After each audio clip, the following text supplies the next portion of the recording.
programa Vidas que Educan. Es un programa que nos inspira, tiene el propósito de dar gloria a Dios e inspirarnos unos a otros a continuar con el camino que hemos elegido para seguirlo a Él y servirle a los demás. He ido a diferentes ciudades de este país, de México, de otros países, y algunas personas me han dicho que se sienten muy inspirados al escuchar, se sienten muy inspiradas al escuchar la vida, la relación con Dios que tienen otras personas. Hoy tengo un invitado muy especial. Estoy seguro que lo van a gozar, porque es uno de los artistas más importantes que tenemos, que nos da mensajes acerca de Jesús. Me refiero a Greene, y hoy vamos a saber algo más de su vida.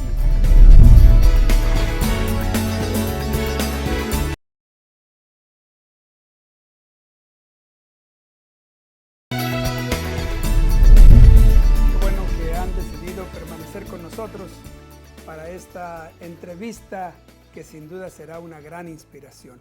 Muchas gracias, Nathan, por estar con nosotros para este momento tan especial. Thank you. Esta es una entrevista que yo le llamo entrevista de lujo en este programa Vidas que Educan. Nathan, tengo una pregunta para ti. ¿A qué edad tú te diste cuenta que te gustaba dibujar y que tenías talento para dibujar? Well, I started at a very early age, 4 or 5 years old. Really because of my mother. She painted landscapes as a hobby, and I used to love to watch her paint. And the aesthetics of it was very intriguing to me. So that got me started. And my parents were very encouraging of me to just continue this through my young years. So I drew every chance I had. I did a lot of cartooning, did cartoons for the school papers, for high school and college. Yeah. Pero aquí hay una diferencia entre tener talento y tener lo de pintar lo de dibujar como un hobby. Yes. Pero ¿en qué momento te diste cuenta que eso era la misión de tu vida? I think it was probably becoming clear to me when I was in high school. I was 17 years old when someone came to my academy, and somebody who knew an Adventist artist, a well-known artist named Harry Anderson. He flew myself and my art teacher out to visit Harry in Connecticut. Harry had done many of the Bible story illustrations back in the 1940s and 50s, Sí, claro. and even into the 60s. I knew his work. I didn't know his name until then. But the next day when I got back to school, it was a beautiful sunny day, and I was outside talking to a friend about what I'd experienced. When I suddenly felt God's Spirit, it was as if He was surrounding me. It was the most incredible feeling. And I found myself telling my friend, I don't know what it is, but I think meeting Harry has something to do with my future and perhaps my career. Qué impresionante, ¿no? Pero antes, viendo a tu mamá, que hacía algunos dibujos como hobby, pues tú notaste que tenías un interés también por eso, pero ¿tienes otros hermanos? Yes, I have 2 older brothers. I'm the youngest of 3. ¿Y los otros se interesaron también por dibujar? They were somewhat interested in drawing, one more photography, the other very much an engineer mind. Yes. Muy bien. ¿Y en dónde creciste? ¿En qué zona de los Estados Unidos? ¿En qué área? I was born in Detroit, Michigan, and was raised in Michigan. We went to a brief sojourn to Chicago to go to art school. My wife is a dietitian. She worked at Hinsdale Hospital for a while, and I started my career in Chicago as an illustrator. Ahora, ¿creciste en un hogar religioso? ¿En un hogar Yes. donde había vida religiosa? Yes. My parents were Seventh-day Adventist and are Seventh-day Adventist, and so we grew up in an Adventist home. This also had a big influence on what I chose to do for a career. ¿En qué sentido crees que la influencia de tu hogar, de tus padres cristianos, en qué sentido te dirigieron a dedicar tu talento como una misión? Well, going back to my mother, who Yeah. had a tremendous influence on me, she used to read to my brothers and I mission books. One that I especially remember was China Doctor by Eric B. Hare, and other mission stories. But the medical stories especially appealed to me. And that's why when even after meeting Harry Anderson, I went to college and became a pre-med major, art minor. And I guess my upbringing and my mother's influence caused me to want to do something in a career to really make a difference for people, to help people. Claro, claro. Eso es muy importante en la vida. Ahora, pero tú creciste con la idea de estudiar alguna carrera especial o desde el principio pensaste que ibas a estudiar arte? Well, both. And so when I was in college, I was a pre-med major and an art minor. I thought perhaps I'd be a physician or a medical illustrator. Médico. I knew a medical illustrator in Detroit where I grew up who had an influence on me and encouraged me in that direction. ¿Todavía tienes algún interés por la medicina? Well, I do, but it's too late to change now. I don't think they'll take a 55-year-old in medical school. Y en cierto modo, ¿hay algo en las pinturas que orientaste por el área médica? That's an important observation because really the irony is that even though I didn't become a physician, a good deal of my work is done for hospitals, many of the Adventist hospitals. ¿De veras? Yes. Y eso tiene que ver con tu interés por la medicina. I think it is connected, definitely.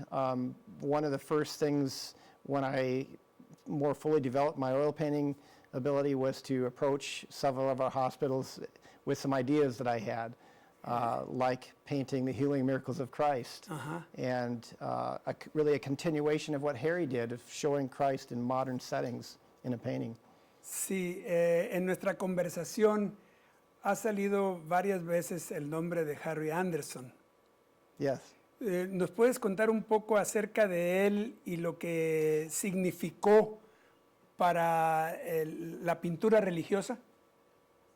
Well, I should say that, I met him when I was 17, but when I was a pre-med student at college, I went on a field trip to Chicago, and I discovered the American Academy of Art while I was there. And when I was interviewing with the president there, I was looking behind his desk and I noticed an illustration on the wall by Harry Anderson. And once again, I felt God's Spirit. It was as if he was saying, this is what I want you to do, you're going the right direction. Pero Nathan, ahorita enseguida quiero que nos cuentes acerca de tu relación con Harry Anderson, porque amigos, aquí se trata de un eslabón en la cadena de dedicar el talento artístico al servicio de Dios. No se vayan, ahorita vamos a regresar para conocer esa relación.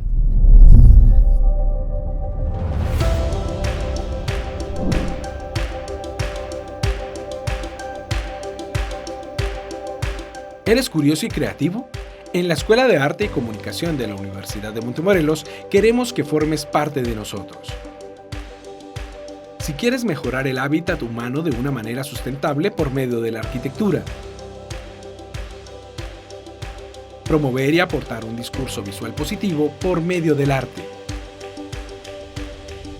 producir contenido inteligente que contribuya a mejorar la sociedad usando los medios de comunicación, o desarrollar proyectos de diseño que comuniquen visualmente y creen impacto positivo. Escuela de Artes y Comunicación, para los que con su creatividad buscan dar soluciones. Universidad de Montemorelos, sumar para un mundo nuevo. Más información, um.edu.mx. Qué bueno que continúan con nosotros, porque ahora en nuestra conversación con Nathan Greene, vamos a conocer un poquito de Harry Anderson y el legado para con él. Cuéntanos, Nathan, un poco de Harry Anderson. ¿Cuál fue la mayor contribución de Harry Anderson en la pintura, en la misión de Cristo? Well, Harry, having first met him when I was 17, that had a profound influence on me. but meeting him repeatedly over the years caused that to grow into a mentorship, which was very important for me. About 25 years ago, knowing that I was going to be doing a mural project for a Horn Archaeology Museum, he gave me all of his costumes. And so many of the costumes that he used 60 or so years ago, I still use when I do paintings of Jesus and disciples. And in fact, I brought a couple of them with me. If you'd like to see them. Vamos a verlas. Yes. Vamos a verlas. Estamos hablando de materiales que usó Harry Anderson. Yes. Cuéntanos un poco de Harry Anderson y su contribución. ¿Qué pintaba? ¿Qué hizo? ¿Cuál es su mayor contribución? He was an illustrator before he became a Christian and a Seventh-day Adventist, very well known in America. But when he started doing religious work, he painted paintings like What Happened to Your Hand, the painting of Christ at the UN building, this towering figure, many other for the Bible story series of Bible scenes, a scene called The Consultation that many physicians know about, where there's a patient and the doctor at the bedside and Christ beside him. Yo recuerdo una pintura de Harry Anderson, creo que la vi la original en un campamento en Nueva York. Son dos jóvenes, un joven y una señorita, y Jesús está señalando hacia el frente, ¿verdad? Sí, es una hermosa pintura. Hermosa pintura, muy relevante, porque como que Jesús les da una visión a la pareja de jóvenes que está ahí con él. Así que esto, ¿en qué lo usaba Harry Anderson esto? He gave me two robes that were used as tunics, the undergarment for Jesus. He said this was his favorite because it's coarse, rough linen, and it has kind of a weathered look. Harry made this himself. He often did sewing. Sí, es fantástico. And unfortunately, it doesn't smell real clean. My models sometimes complain about that, but I'm afraid if I wash it, it might deteriorate, you know. ¿Y la otra? He also gave me this. He told me this was his favorite robe, the outer robe. And this ¿Y esto para qué era? This I use as the outer cloak over the tunic. If you look at his paintings, you'll see this used over and over and over. Many times Harry himself was wearing this in his paintings, because he had this old craggy fisherman look and made a good disciple, really. So, but this was in rough shape when we first got it. My wife Patty helps reinforce the sewing here so that I could continue to use it. Esto es maravilloso. Muchas gracias por mostrarnos esto que es verdaderamente muy valioso, Nathan. Ahora, en este asunto de la pintura, hay muchas corrientes filosóficas que impactan las producciones. ¿En qué sentido sientes que tuviste tentación o que de alguna forma hubiera sido influenciado por corrientes filosóficas no cristianas? You know, I started my career in the early 80s when the modern art movement had dominated the art world for many decades. And this was something unusual at the time to be trained as a traditional realist or representational artist. So all along, there's been this sense that what I do is not truly considered fine art. And I admit, I'm an illustrator. I'm first and foremost an illustrator. But to me, none of that matters, because as an artist, I'm serving God in the things that I'm painting, and I'm trying to say something about his character and his love and compassion for all mankind. And to me, that is far more important than worldly success. Now, early in my career, I did do work for various secular publishers. Earlier today, I showed some film and still photos of work for NASA, the space program, for wildlife, national wildlife, and World Book Encyclopedia. And those things, from the world's perspective, that's success, you know. But I keep thinking that from the universe perspective, from God's perspective, that's not true success. True success is influencing people for eternity, not just for selling a product or a moment of aesthetic pleasure. Yeah. Art can and sometimes should have a more eternal message. That's what's drawn me as an artist. It's not that everyone has to follow the same example, but I find the greatest satisfaction from doing work that draws people to God. Tengo unas preguntas para ti acerca de esa preparación del dibujo como una predicación, pero antes, un poco de tu vida. ¿Dónde conociste a tu esposa? My wife, when I was about 17 years old, just before meeting Harry Anderson, my family moved from Detroit up to Central Michigan, where there was Seventh-day Adventist Academy, high school. And I met her there. Oh, ¿sí? In fact, I saw her at a worship service, and I instantly thought, that's the girl I'm going to marry. Yeah.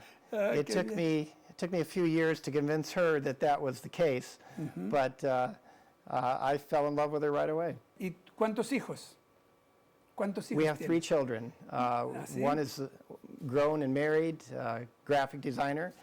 The other is engaged, and she's training as an artist with me in my studio. ¿Ah, sí? And the youngest is 20 and not married yet, but he also is showing an interest in art. Y el que está envuelto en tu estudio ahora, ¿cuál es su orientación? She right now is doing watercolors, and every time she posts one, she sells it on social media.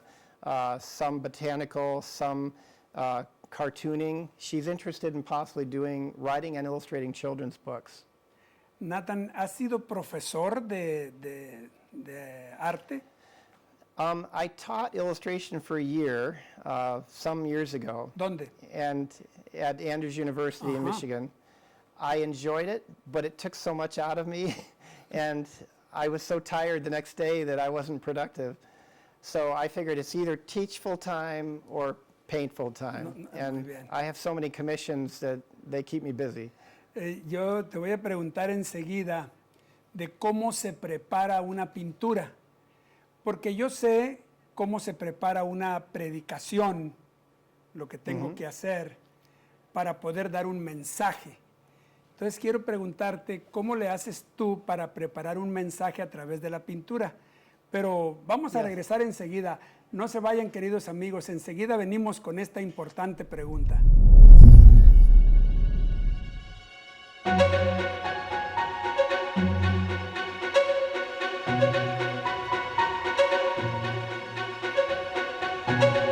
¿Te sientes comprometido en ayudar a mejorar la salud de los demás? En la Facultad de Ciencias de la Salud y la Escuela de Estomatología de la Universidad de Montemorelos queremos que formes parte de nosotros. Si quieres promover una sana alimentación que eleve la calidad de vida de otros por medio de la nutrición y el estilo de vida, ayudar al cuidado integral del paciente para hacerlo sentir bien por medio de la enfermería, mejorar el movimiento de otros por medio de la terapia física y rehabilitación, mejorar la salud al prevenir o diagnosticar enfermedades por medio de la medicina, solucionar problemas de la salud por medio del análisis químico clínico biólogo, aliviar el dolor y contribuir a la salud bucal por medio de la odontología, o cooperar en el desarrollo de la salud bucal por medio de la tecnología dental. Facultad de Ciencias de la Salud y Escuela de Estomatología. Para los que quieren dedicar su vida al cuidado de los demás, Universidad de Montemorelos, sumar para un mundo nuevo. Más información en um.edu.mx. Gracias por continuar con nosotros en esta interesante e importante conversación, muy inspiradora, con Nathan Greene. Nathan, yo sé cómo preparo un mensaje para predicar. Voy a la Biblia, oro, recojo las palabras y doy un mensaje. ¿Qué proceso sigues para dar un mensaje con tu pintura? Porque no es una predicación desde el púlpito, pero sí tiene un mensaje. ¿Qué proceso sigues? I'm really glad you mentioned preparing a sermon, because when I speak publicly, I often compare preparing and producing a painting to preparing and producing a sermon or writing a song or writing a story. And really, to me, a painting can be a sermon on the wall. And it can, without speaking any words, it can reach people spiritually. So I like that comparison. But from a more technical aspect, for me, it starts with imagination and research. If it's a biblical story, I will read the account numerous times. I will pray about it if I'm struggling for a concept. I like to picture in my mind as I read what this could look like and how I would visualize it. Then I do rough sketches. Sometimes we call them thumbnail sketches to plan out and prepare what I'm thinking. And then I choose models and props and costumes, put them all together, do photo shoots, and then I do a very polished sketch of the whole composition.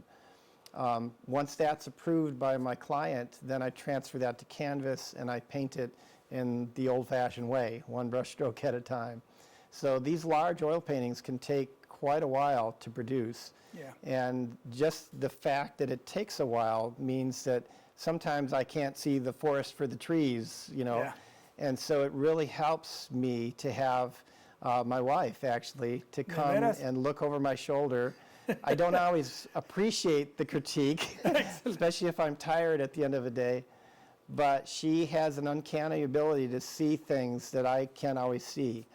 And in fact, it was one of the things that worried me about building a studio separate from home. So sometimes I'll still ask her, could you please come over and take a look and see if I'm okay? Excelente, excelente. Ahora, cuando yo estoy predicando, Nathan, cuando yo estoy predicando, también están mis emociones en la predicación. Las emociones afloran. Ahora, ¿cómo afloran las emociones cuando estás pintando? ¿Te emocionas? ¿Puedes llegar al punto de derramar lágrimas cuando estás pintando? ¿Llegan las emociones? ¿Llegan las emociones? Probably not to the extent that I cry until Patty tells me I have to change something, maybe. But definitely my emotions are part of it. In fact, my wife will tell you that when I come home and I'm totally obsessed with a painting I'm working on, I'm sometimes a little distant. And it's because I put my whole heart into what I'm painting. ¿Qué lo hace tan interesante? Hay una pintura que tú tienes que a mí me emociona realmente y me conmueve, y es la de la segunda venida de Cristo. ¿Cuánto tiempo te llevó para hacer esa pintura? Yes. Well, I know you've seen the painting, and the original is large. It's 8.5 feet wide, 5.5 feet tall. It took a full year to paint. In fact, I don't keep real accurate records, but if you included some of the preparation and searching for models, probably more than a year. ¿Y qué significa para ti como persona y como familia esa pintura de la segunda venida de Cristo? Well, for me, for one thing, as a Seventh-day Adventist Christian, this is a foundational part of why we exist. It's to remind the world that Jesus is soon coming again. And so I knew as an Adventist artist that I would be painting this someday. And it had a profound influence on me to go through the painting process in a number of ways. For one thing, it reminded me that this is not just some far off in the distant concept or philosophy. This really will happen. During the painting process, I, as an elder in my church, I attended several funeral services for church members who passed. And usually going to a funeral for me is a very kind of depressing experience, and so I don't favor going. But because I had spent a full month painting the scene of the resurrection and realizing, man, this is really going to happen, I didn't feel that depression when I went to the funeral services. I realized death is a temporary thing. If you're a true believer in God, if you've accepted His offer of grace and forgiveness, we will live eternally with Him. ¿Algún proyecto hacia el futuro, un proyecto a corto plazo que tengas, alguna pintura especial que estés pensando que quieres pintar? Actually, right now, I have commitments lasting 9 years of commissions.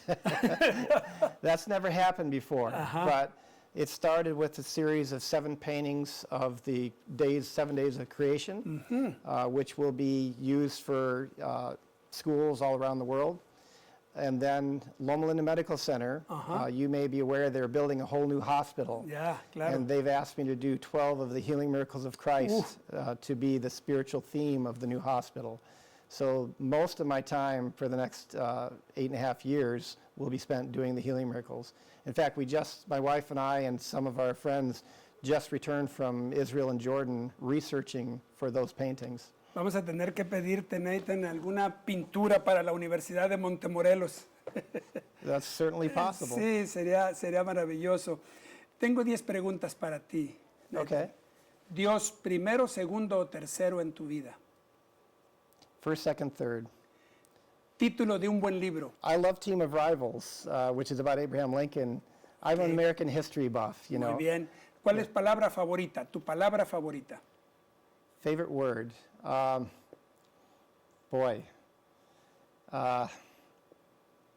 Sincerity. ¿Qué prefieres, llorar o reír? Laughing. Lo primero que le vas a decir a Dios cuando lo veas? Why he didn't leave a description of what he looked like. ¿Es mejor ser alumno o maestro? ¿Es mejor ser alumno o maestro? A student, because I think we should be students our entire lives. La materia favorita de tu vida, la materia favorita en la escuela. You know, my strongest subject was math, but my favorite class was art. Muy bien. ¿Qué prefieres, letras o números? Numbers. Y dime, ¿qué es lo que puedes dejarle a otros como enseñanza? Repeat that, please. ¿Qué es lo que puedes enseñar a otros? I think that doing something with life that touches people eternally is the most satisfying way to live. Excelente. Muchas gracias, Nathan, por estar con nosotros en Vidas que Educan. Thank you very Muchas much. gracias, queridos amigos. Queridos amigos, miren con lo que me quedé. Miren lo que tengo en mis manos. Un legado.